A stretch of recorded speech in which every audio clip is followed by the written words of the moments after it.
I'm Raghu Kiran. Welcome to Future of Our People. It's a podcast series dedicated to leaders who are shaping the future of work. Today, I'm thrilled to welcome Mr. Mattson Newell, Vice President of Global Delivery and Channel Partnerships at Culture Partners. Matt is an accomplished executive coach, facilitator, speaker, author, expertise in culture management, leadership, and positive accountability. He has worked with a diverse range of clients, from startups to Fortune 50 companies like AT&T, Disney, Oracle, helping them to achieve breakthrough results. With global experience across Europe, Asia, and Americas, Matt brings a unique perspective to leadership and culture transformation. He is also published as well as the member of Harvard Business Review Advisory Council. Matt, it's an honor to have you with us.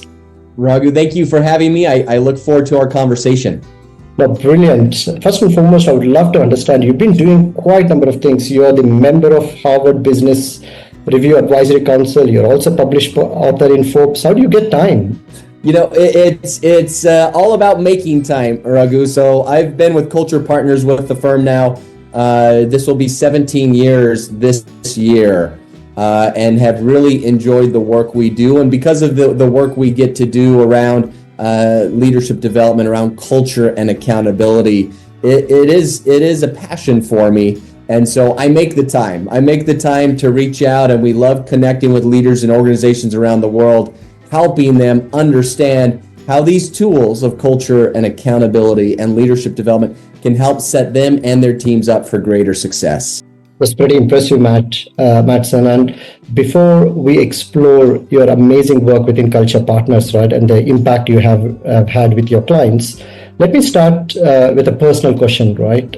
What drives you as a person and as a professional in the world of leadership and culture transformation? Thank you. I before I joined Culture Partners, spent a couple of years in the world of sports with ESPN, working in their global sports marketing, and I loved sports, Raghu. I loved the competitiveness of it, and if I use too many sports analogies, whether it's cricket or rugby or baseball or basketball, you can call me out. I love sports analogies. But as I was working in the field of sports, I recognized how much I also loved the competitiveness of organizations and in business, and seeing what makes one organization and leader successful and another one not successful. And then had the opportunity to transition into management consulting, into the industry I'm in now. And it really gets back to my why. You're probably familiar, Simon Sinek, and he does a lot of work with this on what is our individual personal why. Well, my why is simply to serve and inspire people to realize their value so that we can all fulfill our potential. And so to serve and inspire, to help people realize the value they bring, whatever role, wherever they live globally, whatever impact they're having today, there's value there. And as all of us step into the value we can bring to each other, the unique value, it helps all of us then fulfill our needed potential. That's quite impressive, Mattson. In a way, you're unlocking people's potential, right? And it's never easy. And coming from sports background, it's all about high performance team, right? For any team to win, you need to get the results. And at some point, everyone needs to be accountable, right? There is a greater accountability within the teams, because that one person cannot win the team. Either you take football or cricket. And on that note, I know I've seen you a lot of work around, you've been widely recognized around your work around accountability. The term we often hear, right? Could you please help us understand, what does accountability mean from a Culture Partner standpoint? Because the reason I ask that, we often see the accountability, responsibility, and ownership kind of used interchangeably. So I wanted to understand how you define accountability. Yeah, a great question. And it's something we're asked constantly as we work with organizations around the world. There's many languages around the world, Japanese being one of them, where they don't have a word for accountability. The word they have is more closely aligned to responsibility. And so there is a differentiation between responsibility building accountability. And co-founders of Culture Partners, Roger Connors and Tom Smith, established this in their New York Times best-selling book, The Oz Principle, that was released back in 1994. So goodness, now 31 years ago, and recognized as the authoritative book on accountability. So here's the difference. Responsibility are things that we can give one another. So Raghu, if I'm working for you, you can give me a list of responsibilities, things I need to be responsible for that I need to go and do. You can do that all day long. But can you give me accountability? Well, you can hold me accountable. You can say, well, Mattson, if you don't do these things, you will get docked, or we'll have to have a feedback conversation, or we'll move on and we'll let you go. So you can hold me accountable, but you cannot give me accountability. Accountability starts within. So we like to say responsibility can be given, accountability has to be taken.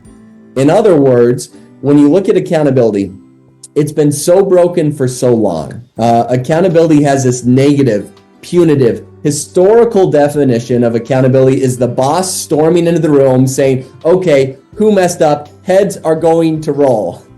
That is the view of accountability. And with that in mind, many people, they don't want to embrace accountability. They want to run from accountability. One of the big shifts we make is from this negative, punitive view of accountability to a much more positive, empowering view of accountability. And it starts with the central model we call the steps to accountability, which outlines above line versus below the line. And our definition of accountability is that it's a personal choice to rise above one's circumstances and take the ownership necessary for achieving key results. It's to see it, own it, solve it, do it.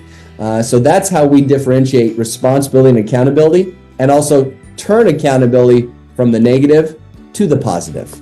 This is pretty amazing definition, Mattson. In a way, I do agree with you. Accountability is often seen as a negative. In fact, I was just speaking to a leader very recent, to one of the CEO. I said, Raghu, this accountability, somehow I don't feel comfortable here, right? Because somewhere I'm feeling like I'm making a point.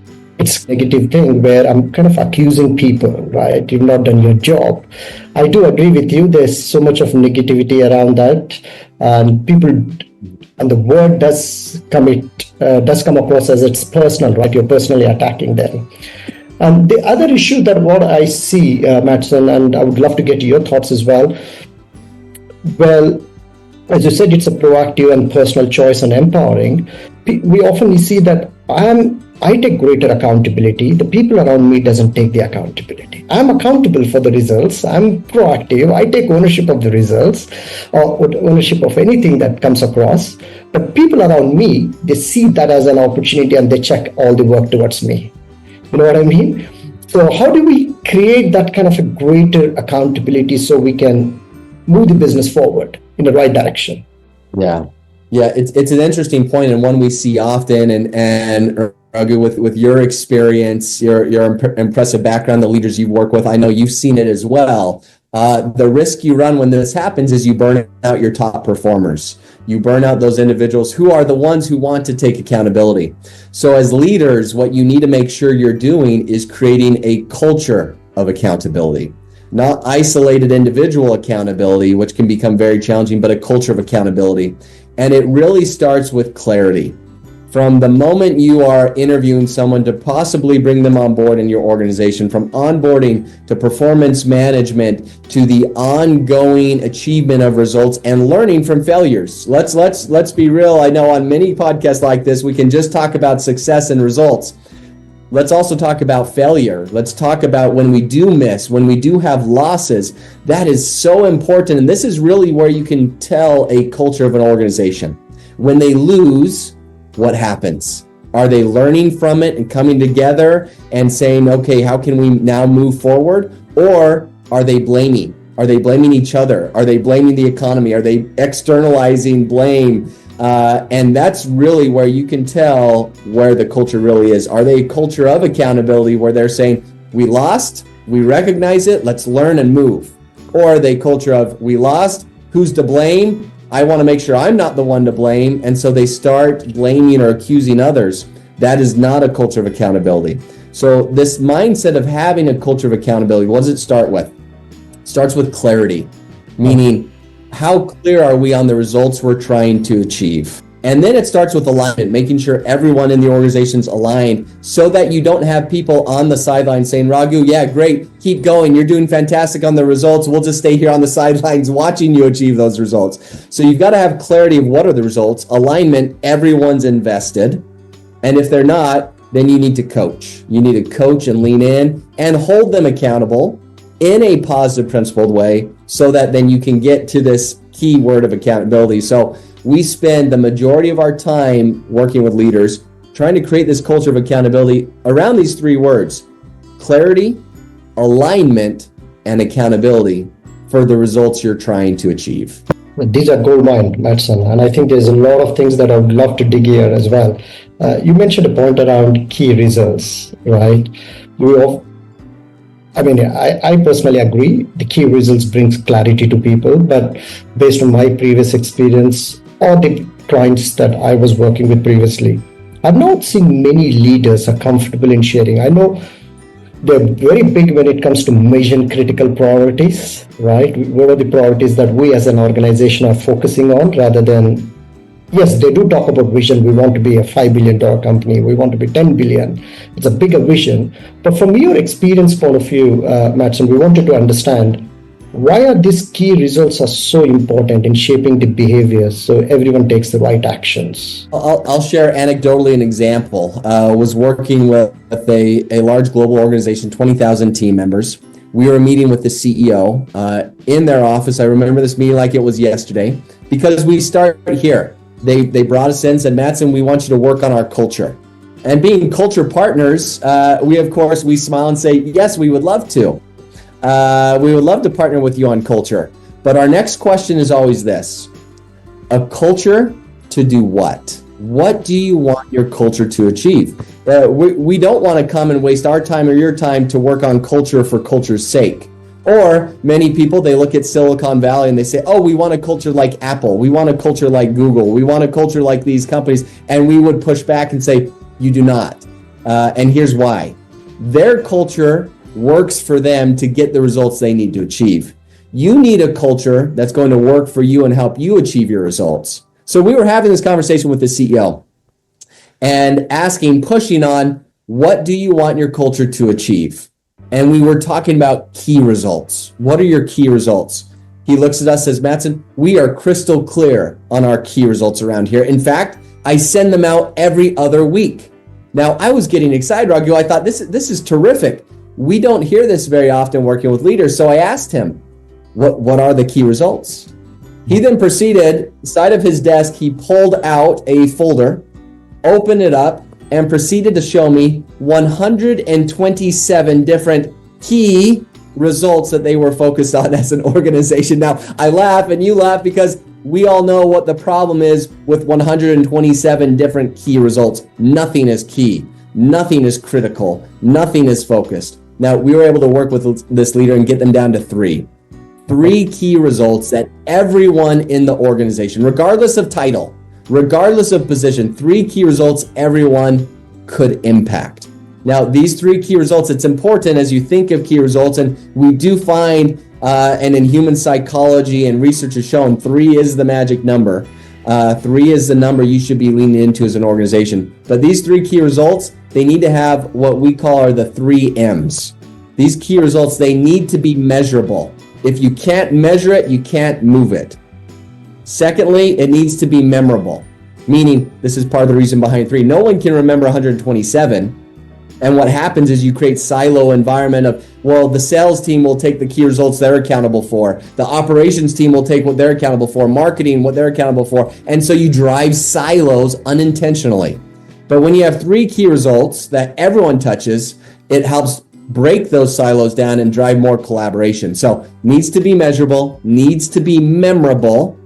And then the third piece is it needs to be meaningful. Meaning this is the so what question. If we do deliver on these key results, what does it mean for me individually? Some people refer to this globally as the WIFM question. What's in it for me? And so if we achieve these key results, does this mean career growth or advancement? Does it mean financial incentives? Does it mean more opportunity? And so for leaders to get this right, first, Don't try to do 127. Second, establish your 3 key results that have the 3 M's as part of it, where it's measurable, memorable, and meaningful. This is pretty impressive. I really love the 3 M's. And in fact, when we are in sales, one of the things that we always been taught or we coach is you don't sell until unless there is a quantifiable impact, right? Because your business case will never be get approved from CFOs. And I could see your business case, if it's not aligned to any of those key results, as a salesperson, you would never be able to successful because it's not part of your CapEx spending. And that means it will go back to in circles. Then you need to do a lot of convincing there. I really love the fact. But again, from going back to that, Mattson, I would love to get your insights or perhaps research or a data point, because I know Culture Partners are into your own research studies, right? So what percentage of companies do leaders often present their key results from your? This is such a good question. And Dr. Jessica Kriegel, who is our Chief Strategy Officer at Culture Partners, is constantly doing research, innovating on the cutting edge of the field and the industry, partners with Stanford University and others to do this. What we have found in our research, it's surprising. 9 out of 10 senior leadership teams, 90% fail to clearly define key results. So there's 90% of organizations globally today who are operating there, to use the sports analogy, we'll use football. I'm talking the real football, not American football, but to use football, they're working the ball down the field, but they don't know what goal they're shooting at because there's not clearly defined results. And so you want to create a quick competitive advantage as a leader, clearly defined results, and all of a sudden you'll be in the top 10% of companies around the world. And so that's what our research shows and our experience shows time and time again. Now, Raghu, I have to double tap on this as well. Many leaders make the mistake of identifying these 3 key results, and then their action is they send out an email blast to the company saying, here's the results team, go and do it. And they do it once. And they think, surely this will have the impact and the need to change. No, you've got to do it constantly. Communicate, and integrate these key results into everything you're doing, into your performance management, into your onboarding, into your employee retention, employee engagement plans. I love the example, and we've done work, Culture Partners, we've done work with Starbucks previously, but in the 90s, 1992, Howard Schultz comes into Starbucks as CEO. At the time, they had, I believe it was about 142 different locations. Now, Howard Schultz knew, okay, Starbucks, for us to be successful and competitive, we need to grow quickly. Mm-hmm. So he established a plan. It was 2000 by 2000. He wanted 2,000 stores by the year 2000. People thought he was crazy when he first established this, but then he went to work. He went to work in every single meeting. He'd follow up, hey, how are we doing on 2000 by 2000? How does this plan help us get to 2000 by 2000? And it was the running joke. It was, okay, 2000 by 2000. But it became ingrained into everything people were doing every single day, 2000 by 2000. Now, long story short, January 1, 2000 rolls around. They open up their 2100th store.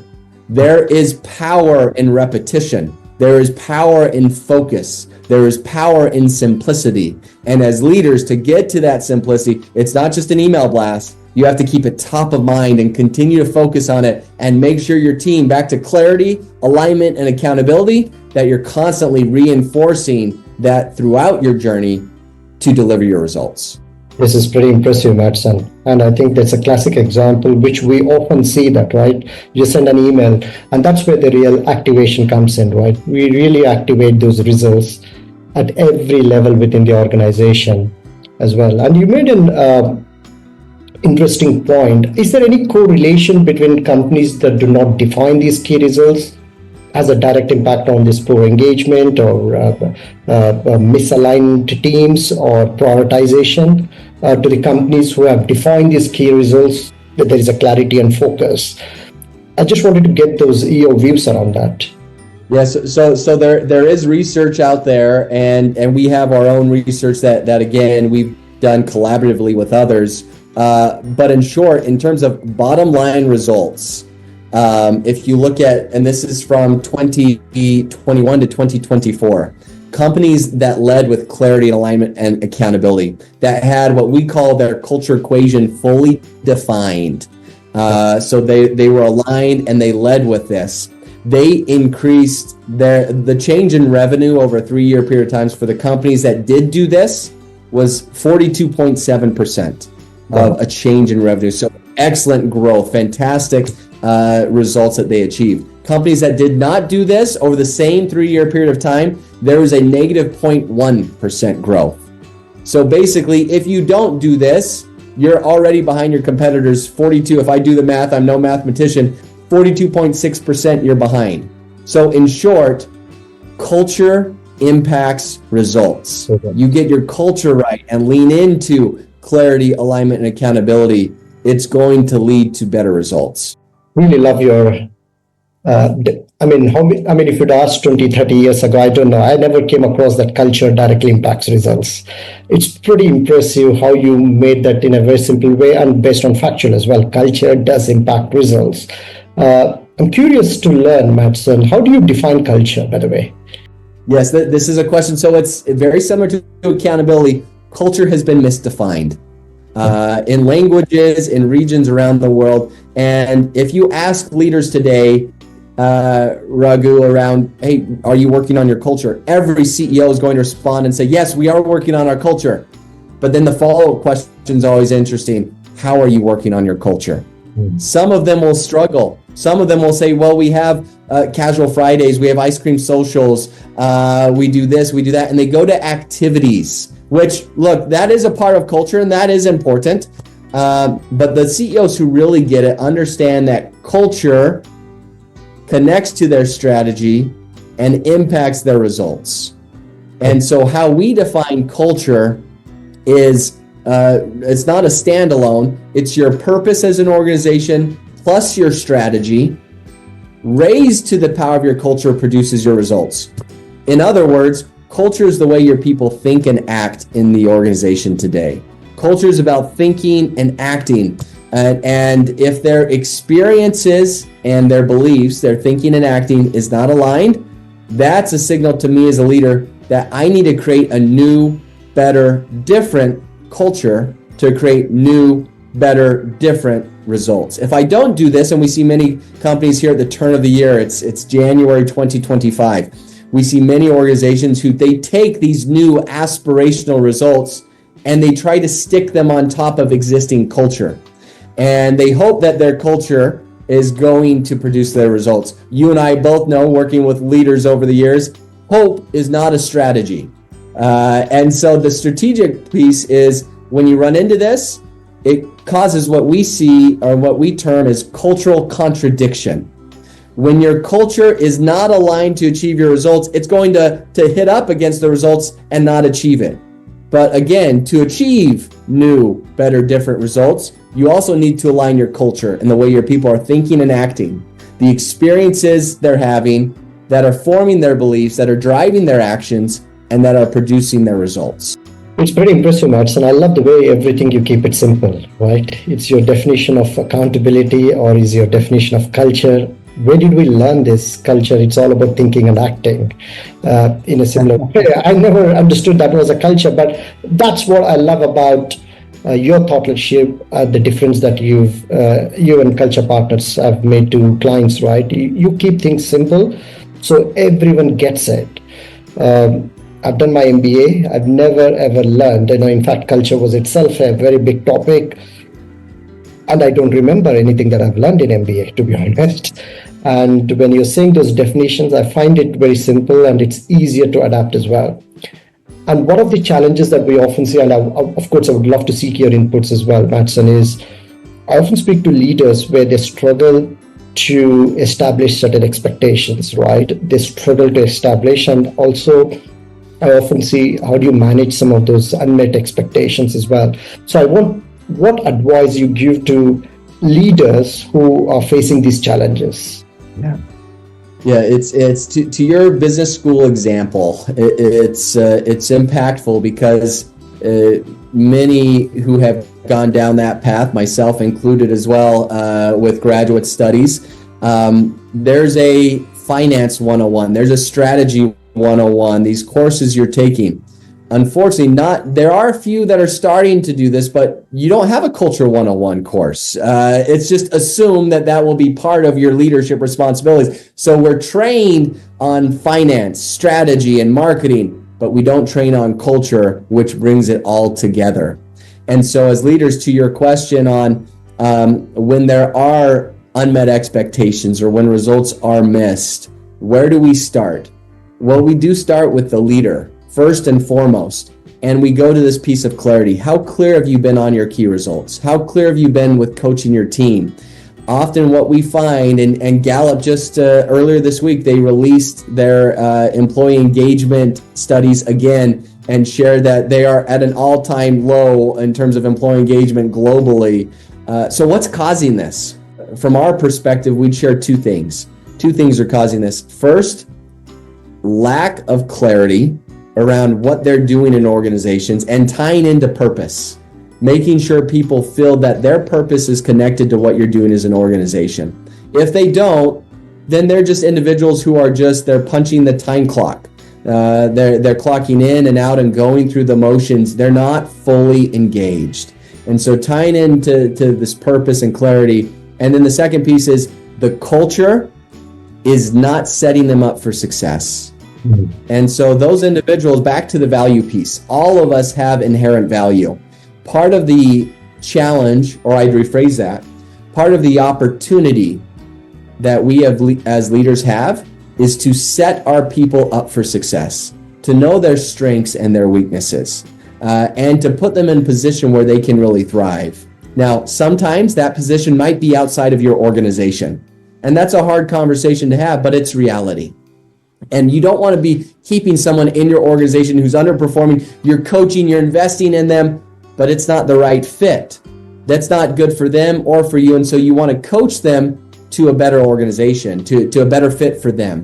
In your organization, though, this is where leaders, my team's not getting results, and they're blaming their team and their individuals. And we like to shine the mirror back on the leaders and say, what are you doing as a leader to help? How are you coaching? How are you lifting them up? One of my favorite quotes is from Albert Schweitzer.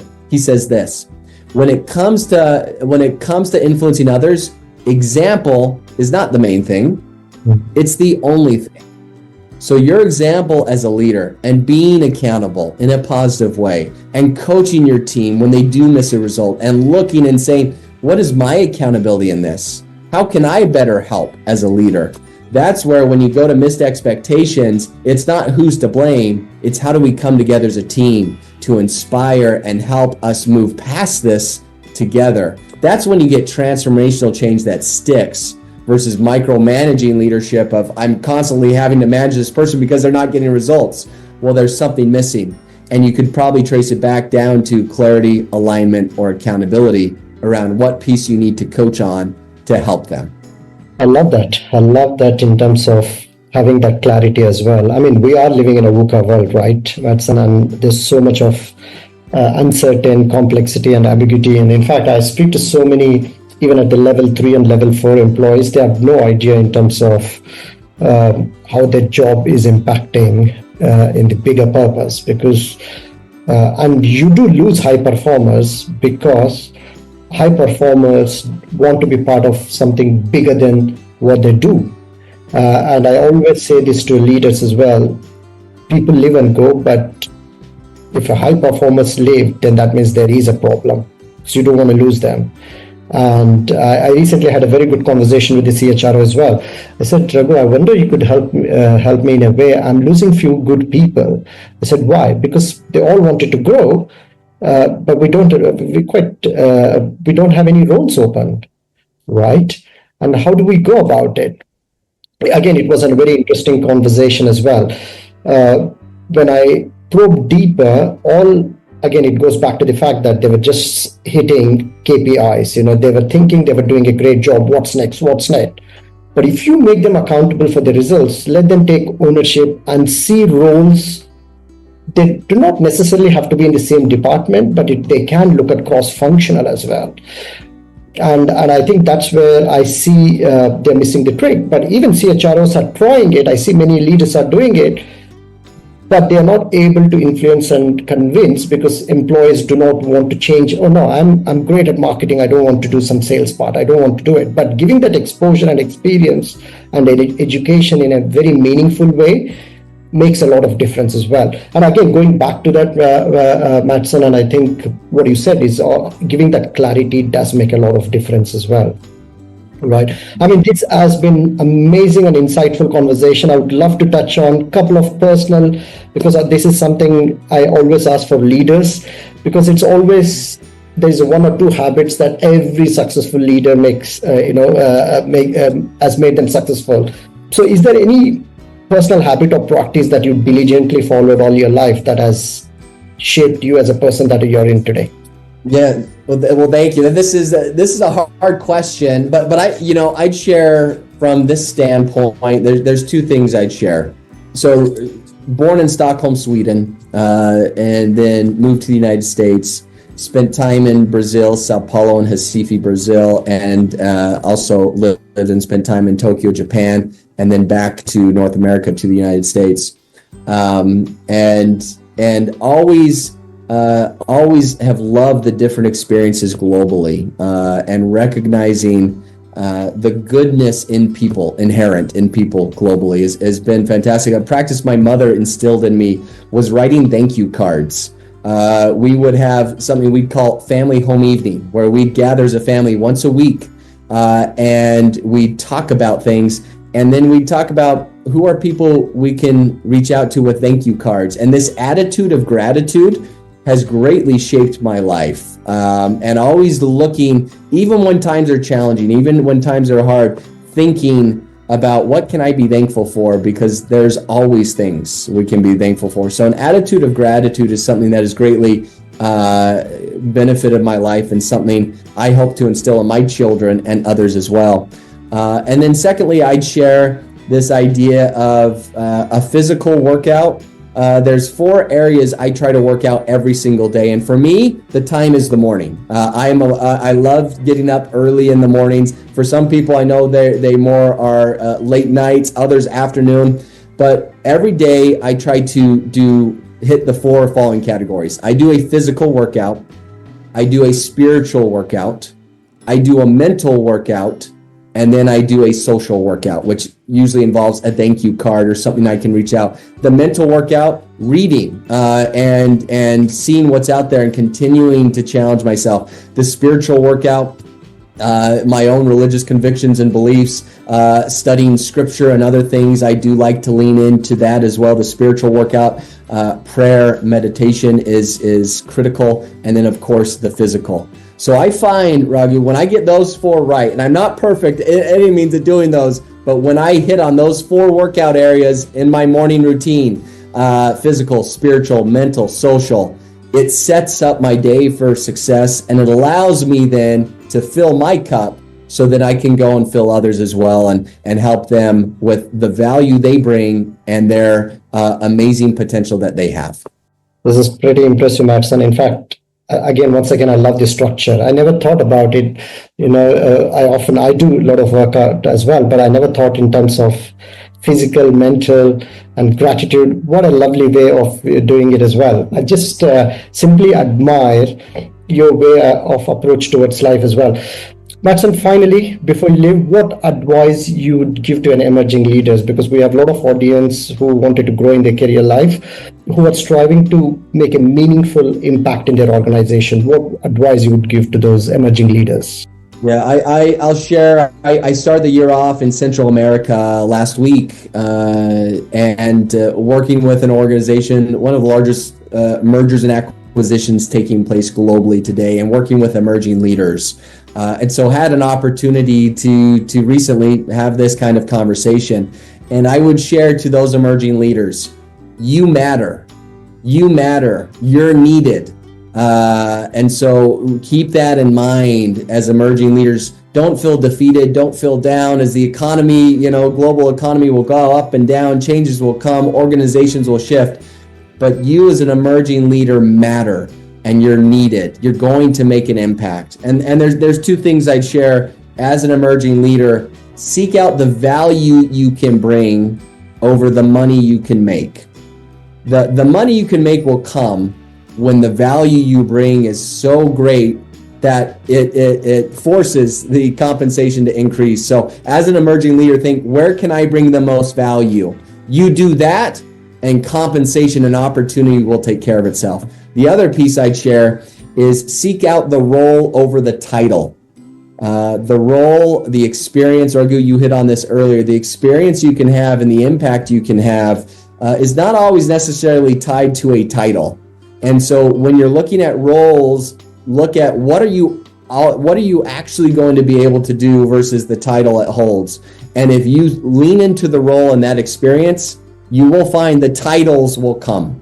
So value over money, roles over title, and remember, you matter and you're needed as an emerging leader. There's such a great opportunity for these emerging leaders. The world is such to use the analogy, such a blue ocean of opportunity that I am so excited to see the amazing impact these emerging leaders are going to have around the world in the next 5, 10, 20 years as we move forward.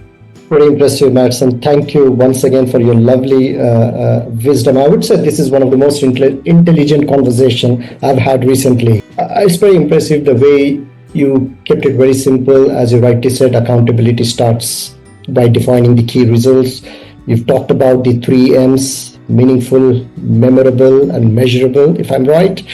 And you also talked about the culture in a very simplistic way. It's all about thinking and acting, and if you can align your actions and your thoughts in a similar way, if you get all your team members, then you can achieve the results of tomorrow as well.